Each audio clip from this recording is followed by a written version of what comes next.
1 Kings 19.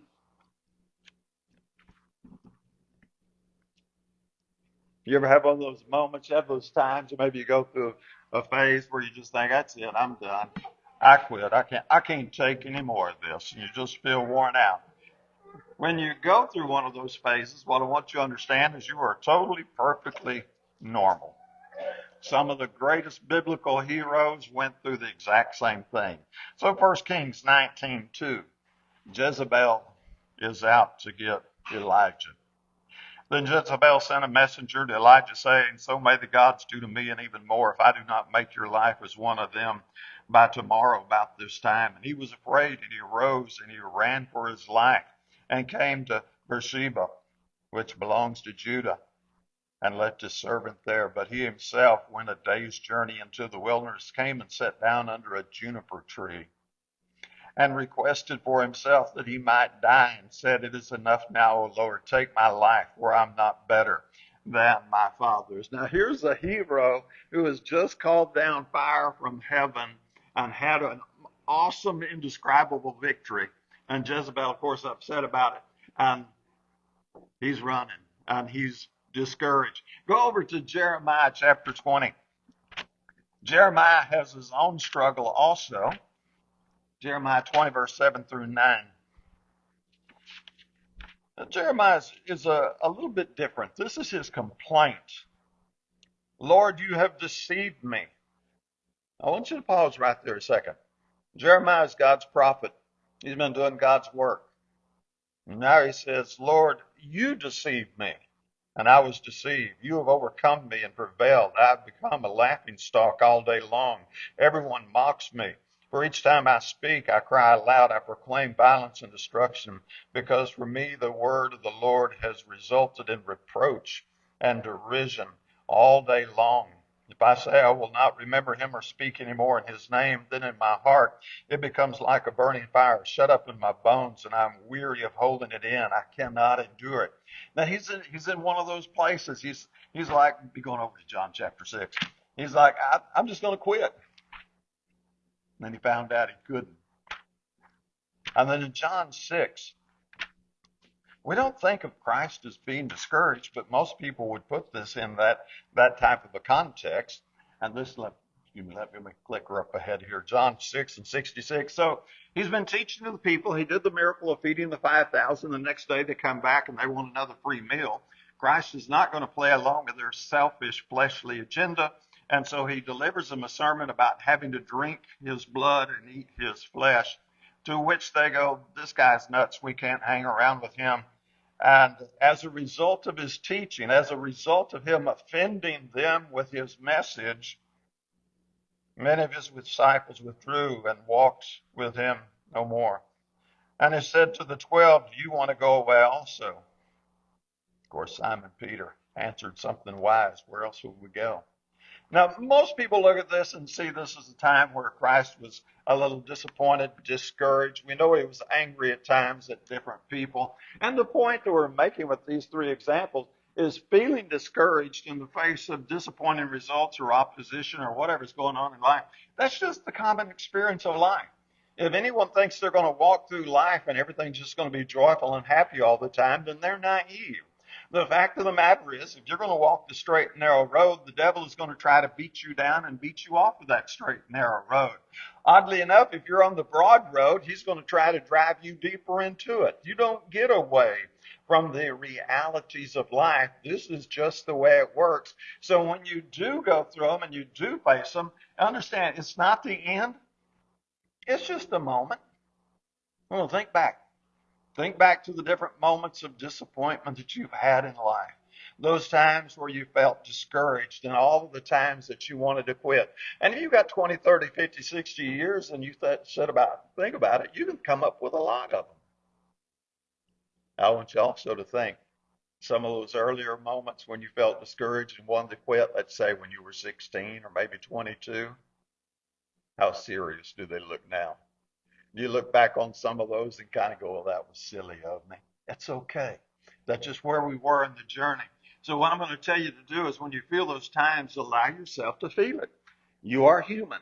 And humans feel these things, whether you're Elijah or Jeremiah or Christ in the flesh or just us regular old people. You're going to feel them from time to time. So don't quit. Don't get all upset. What you do is you look up because you know your story's not over yet. And that's the place you want to focus. There's more to come. So we go through our season. It's kind of like going through a dry land sometimes. And we're going to talk about Barnabas in this lesson because he's a guy who left an awesome legacy. And I say it's an awesome legacy because here we are nearly 2,000 years later, and everybody still knows, well, if you're a biblical student, everybody still knows about Barnabas and the things he did.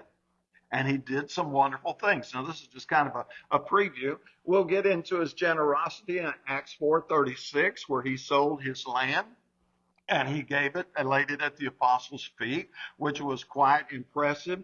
We're going to talk about how he reached out to the difficult. That's going to be in Acts 9, later on in 15 also, where he reached out to Saul of Tarsus shortly after his conversion and brought Saul into the Christian community. And so because of him, Paul becomes an apostle that we all revere today. We'll talk a little bit about John Mark in Acts 15 and how Barnabas stood up for John Mark when John Mark had been disappointing in his past. And this next, I've just got to share this with you. We don't know this for a fact, so the Bible never says what I'm getting ready to tell you verbatim. It has been a long-held tradition that John Mark is the author of the Gospel of Mark.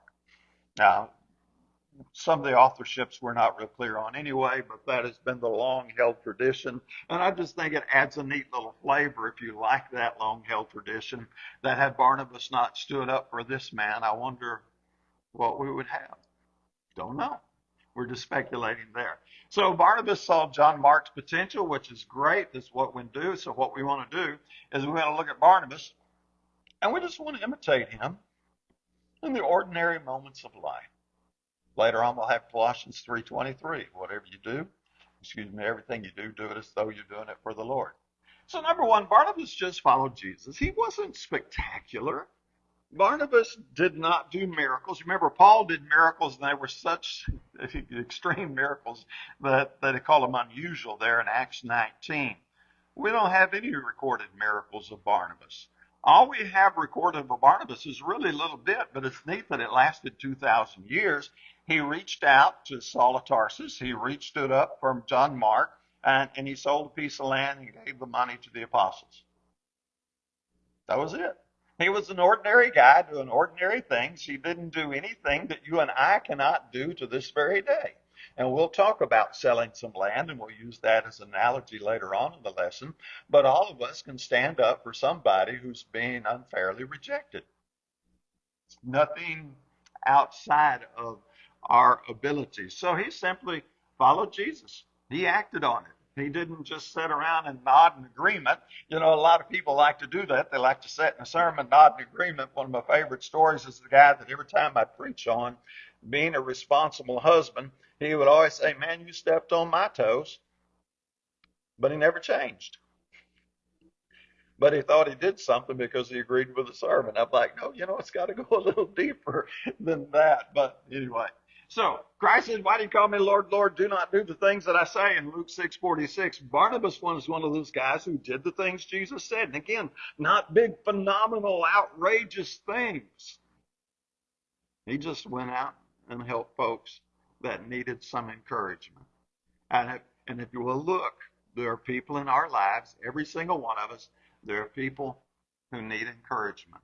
When we talk about restoring New Testament Christianity, it is more than getting rid of the piano. Okay, get rid of that piano. I agree with that 100%. Got to have the Lord's Supper every Sunday. I agree with that 100%. The church is not a recreation institute. I agree with that 100%. And so we tend to, if we're not careful, we'll cherry pick those things that are correct and are comfortable to us, and that's all good, but leave off some other things. And we may find ourselves under the criticism where he said to the Pharisees, "You tithe of mint, anise, and cumin, but you leave off the weightier matters." And the second greatest law, according to Christ, was that you love your neighbor as yourself. And love, of course, encompasses many, many different things. And one of the things that encompasses is encouraging those who need encouragement. And that's all Barnabas did. So it's not going to require some grand, big gestures, just practical acts to help other people get closer to God. That's really all we're talking about, that encouragement. When they feel overwhelmed, we're going to help them get through it one step at a time, 1 minute at a time, if we have to. So case by case basis, of course, Christianity is messy in practice. There's just no way around that. That's one of the things that's difficult. Satan has managed to sell the broader religious community that Christianity must be pleasant and sweet and feel like a warm hug all of the time. I have an idea when Peter preached on the day of Pentecost and told the people they crucified the Son of God and they were pierced to the heart. That didn't feel like a warm hug and pleasant and sweet. Now, there's times for those things, and there's nothing wrong with those things. The thing is, Christianity is messy. We're dealing with messy people. You can't just put it into a simple cookie cutter thing and go, well, this is the way it's going to be all the time. No, you deal with some tough people, and Barnabas dealt with some tough people. He had to. He went to Antioch, he crossed cultural lines and dealt with some things that did not fit with Judaism. Job 15:6, this is the reason it's kind of messy to deal with. People. So it says, how much less one who is detestable and corrupt, man who drinks injustice like water. Now, who are we dealing with? We're dealing with people who your version may say drinks iniquity like water. And that makes it tough. But that doesn't stop us from going out and encouraging those people to move on to higher ground. So I was trying to think, how do we do this? Because when he says man drinks iniquity like water, that's us. That's you and me. But I know what we do because that's not something I really want to admit. And so what we do is we go, well, no, I know there's some really bad people down in the bad parts of town, and they're doing some really ugly stuff. Now, me, and I was thinking this morning, I just thought of this analogy this morning as I was reviewing my notes. I said, I think this is kind of like comparing drinking Coke to Sprite. So look at Coke and it's dark, right? You can't see through it. It's murky, if you would. And you go, yeah, that can represent iniquity. Now, I'm going to make it Diet Dr. Pepper, but anyway, we'll just say Coke. And then comes along somebody and says, well, I'm better than you. I drink Sprite. It's clear, it's clean, you can see straight through it. There's just no impurities in it. No, they're both junk food. They're both trash. That's all you got. And I'm not trying to take your Coke or Sprite away from you. I like mine too. But, so many times we've got our cup of iniquity over here, but since the way I choose to sin is different than the way somebody else sins, I describe theirs as dark, ugly. Mine's clear as pure spring water. No, we all drink iniquity. That's what we do. That's why it can be kind of messy sometimes. And it is not a simple cookie cutter thing because people are involved in a multitude of different situations. And so what we do is we go out and we challenge the status quo. We challenge those who are in opposition to the teaching of the Bible. And yet at the same time, we comfort those who need comforted. Or as Galatians 6:10 would say, we do good unto all men, especially the household of faith. And that varies on a case-by-case basis how you approach it and who you approach it. You look at the case in front of you instead of trying to run by some, as I call it up here, a cookie-cutter thing. So what Barnabas did was he reached out to Saul of Tarsus, somebody who was considered untouchable, somebody who after the stories of his conversion got around, people sat around the table going, he's got way too much baggage, this ain't ever going to work. Ain't anybody ever going to accept that man. He just needs to go back home and mind his own business. People said things like that. And when Barnabas packed his bags and said, I'm going to go bring him in, there's some people that criticized him and thought he was nuts out of his rocker and that he was getting ready to get in prison and thrown away and all kinds of stuff because they just didn't trust him. It was not all this beautiful, sweet, romantic, thing that we would portray it if we were doing a Hollywood kind of movie. And then years later, he stood toe to toe with Paul over John Mark because he disagreed with him. And we don't have all the details of how that discussion went, but if humanity is humanity, two men going toe to toe can get what we would consider in our soft society pretty rough. And given the way the Jewish society could be very outspoken and very emotional in their outspokenness, I have an idea we might have called that a very energetic conversation that they had. And yet Barnabas, the son of encouragement, he stood up. So fighting the good fight is not always easy, and yet this is what we have been called to do. And that is one of the things that Barnabas demonstrates. And yet, even though he was an awesome soldier, left us a 2,000-year legacy, he's known for his encouragement, for his ability to stand behind people and draw them nearer to God. So he did some land selling. You say, okay, why did he do it? Well, it's not because everybody deserved the stuff that he did. I think he was investing in something bigger than himself. He knew he was a part of something that was going to really, I'm going to say, expand the globe and do some things. And so he sold his land. Now, he sold some literal land. We're going to sell some land too, but it's going to be a little different. We're going to sell our time. And encouraging and helping and supporting and teaching. We're going to sell our talent. We're going to sell our focus. We're going to give up some comfort, which is something that's a little hard to convey. But when Barnabas went off and did the things he did, he didn't hop in his Cadillac, put in his favorite music, streaming whatever on Sirius, and drive down the 4-lane interstate, stop at Buc-ee's and get him a soda pop on the way. He probably walked. And most of us don't like even walking through Super Walmart. And he walked at best. You go, well, maybe he rode a donkey. Okay. Let's play this one through a minute. How long you want to sit in a saddle without air conditioning and the hope of a Buc-ee's and one of their big half-pound barbecue sandwiches up the road? Yeah. Barnabas wasn't looking for applause. He wasn't looking to become famous. He was just about living Christianity. He heard the sermons, they sang their songs, and he said, okay, worship service is over. It's time to get to work. And he got to work as a son of encouragement. The problem we face today is too many people think, I sat through the sermon, I endured that. Whoa, I didn't think the preacher would ever hush. Well, I made a sacrifice today. Now I get 6 days off. I'll do it again next Sunday. Barnabas and Saul of Tarsus. Let's go to Acts 9. Acts 9:26.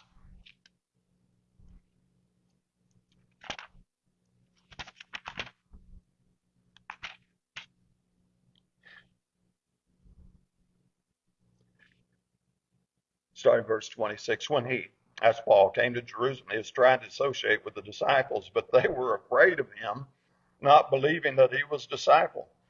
But Barnabas took hold of him and brought him to the apostles and described to them how he had seen the Lord on the road and how he had talked to him and how at Damascus he had spoken out boldly in the name of Jesus.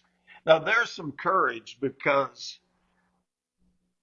right at the end of verse 26, we're really not sure he's converted.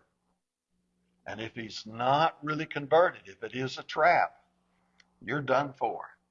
Barnabas stood up. He moved with courage. He put his neck on the line. He stood out there. He took some risk because he saw something. Now, what? We don't know exactly, but for some reason, he was encouraged. He was enthusiastic about it.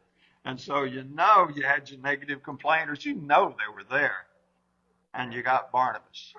Okay, how many of the negative complainers can you name by name? I know some disciples.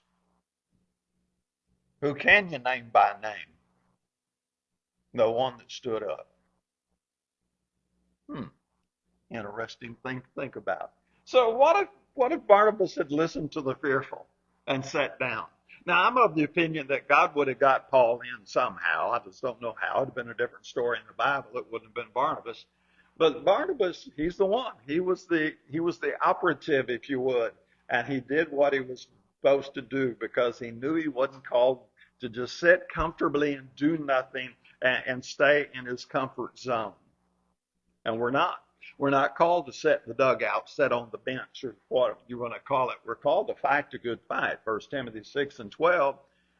And that's one of the things that scares most people to death. Because when you do stand up and fight the good fight, there are going to be negative complainers. There's going to be people telling you you're wasting your time and you're doing it all wrong and what have you. And Barnabas had to find his, I'm going to call it centeredness, to say, no, this is what I need to do. This is where I need to go. And so he goes to Antioch. Let's go over to Acts chapter 11, verse 22.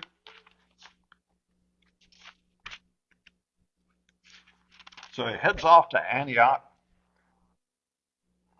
News about them reached the ears of the church at Jerusalem, and they sent Barnabas off to Antioch. And when he arrived, he witnessed the grace of God. He rejoiced with them, began to encourage them with a resolute heart to remain true to the Lord. So he goes outside of his culture, and you have to understand Jewish culture. When we talk about that, it was vehement. Remember when Peter went to Cornelius, and then there was the baptism, and then when he came back to Jerusalem, they called him on the carpet.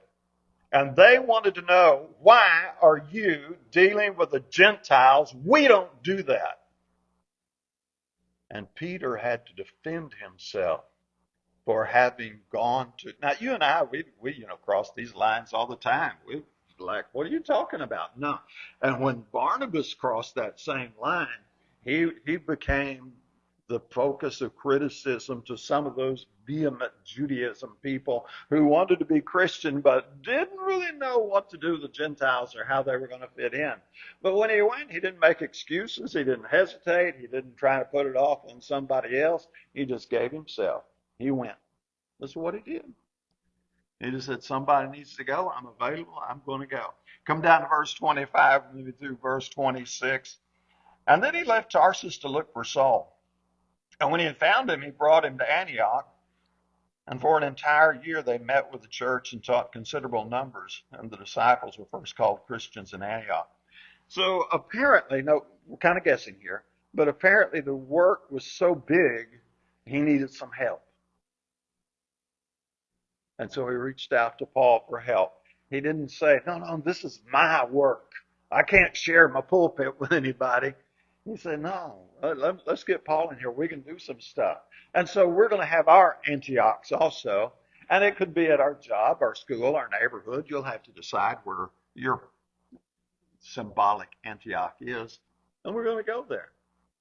And we're going to do the best we can. We're going to be a son of encouragement and deal with each thing on a case-by-case basis. So Barnabas brought people to Christ. He encouraged spiritual success. He understood Acts 17:30, where God commands all men everywhere to repent. This is what we do. He understood Matthew 25:31 through 46. Now, we're not going to read that right now, but that's where he says there's going to be a judgment. The angels are going to come. They're going to divide the sheep from the goats. And the sheep get to go to heaven, and the goats go into eternal run. He understood these teachings, and he went and taught these people. He didn't coddle them. He didn't pamper them. He didn't pretend everything was fine with them. He knew that God could redeem anyone who was penitent. And let me say that again. God can redeem anyone who is penitent. Anybody who says, I want out of that sin, the blood of Christ can take care of that. But it takes us that willingness to acknowledge the sin we're in. As long as we're in denial, we got nothing. We got no recourse there. So he saw the potential in people. And then we come to John Mark. Now, if you look at Acts 13 and 13, let me get the page right there. Now, Paul and his companions put out to sea from Paphos, and they came to Pergamum and Pamphylia, but John left them and returned to Jerusalem. Now we don't know all the whats, but we do know Paul was not happy that John Mark had left them there. So if you'll turn over to Acts 15 and verse 37, Barnabas wanted to take John, called Mark, along with them, but Paul kept insisting that they should not take him along, who had deserted them in Pamphylia and had not gone with them to the work. And there occurred such a sharp disagreement that they separated from one another, and Barnabas took Mark with him and sailed away to Cyprus.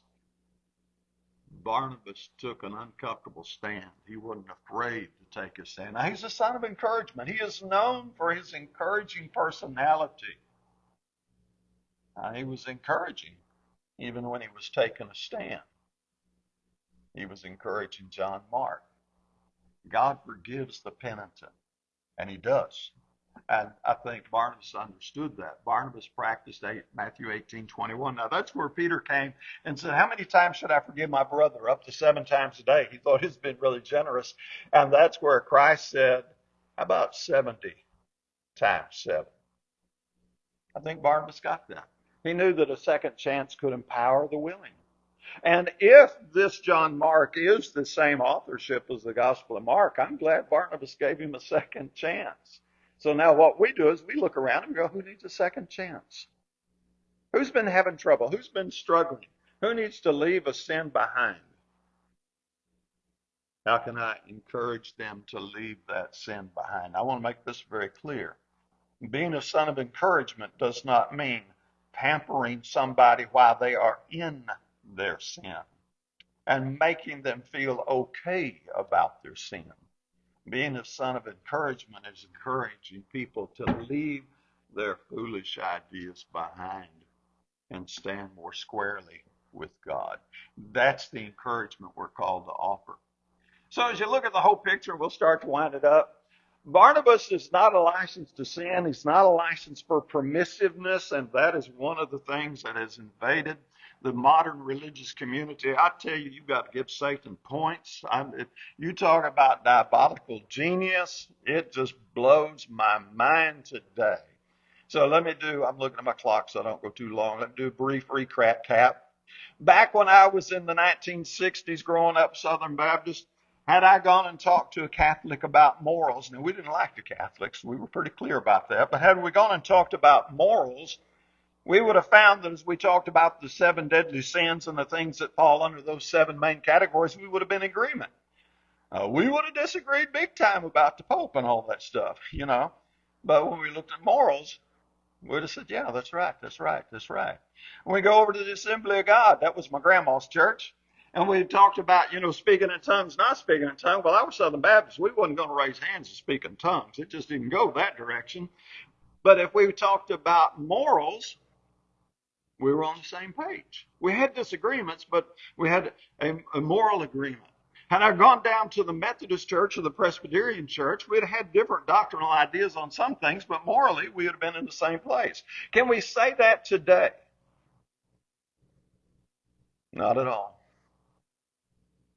You can see a big cross on a building and message about Christ dying, and you can find all kinds of wickedness on the inside of that.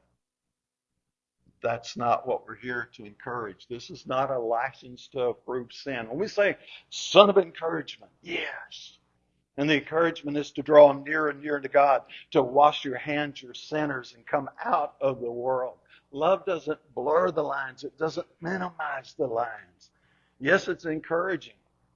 Sometimes the encouragement is interesting. And those of you who remember Mama's belt or paddle or whatever her favorite weapon was know exactly what I'm talking about. Or 2 Thessalonians 3:10, there are some hard lines. Paul taught, if man won't work, neither shall he eat. Brethren, that's a hard line right there. Bible compassion, the encouragement of Barnabas lifts people up towards God. That's what we do. John 8:11, one of the very compassionate, absolutely. When the woman caught in adultery, and he says, go. From now on, do not sin any longer. He didn't confirm her in their sin. He didn't endorse her sin. He told her to come out of her sin. and her sin had been clearly identified in that context. So sadly, modern religion embraces too much shallowness in the name of being kind or being polite or being pleasant or being a son of encouragement. It's deeper. Unless you repent, you will likewise perish. And a religion that just makes people comfortable in their sin and does not call them to repentance is not kind. It is not polite. And it is not pleasant. And for all eternity, those who drank the Kool-Aid will know that it was not kind, polite, or encouraging. So what made Barnabas? He walked with Jesus. He didn't seek personal recognition. He wasn't out to make a name for himself. I have an idea if we could talk to him today, 2,000 years later, he'd be surprised we took any note of him. He knew sinners could repent, and they can. Anyone that wants to. And so he wanted people to draw nearer to God. That was the encouragement. And that's what we do. So it's not that complicated. Last slide, obviously. Take up your cross. Lead others to God. And encourage the penitent. And when we do that, we'll be living very much the spirit of Barnabas. And that will just be great. So we're getting ready to sing 294, Jesus is Calling. I have an idea most of us have heard that calling. But if you're not, and it's time to make a change, if we can help you in a public way, let us do so while we stand and sing.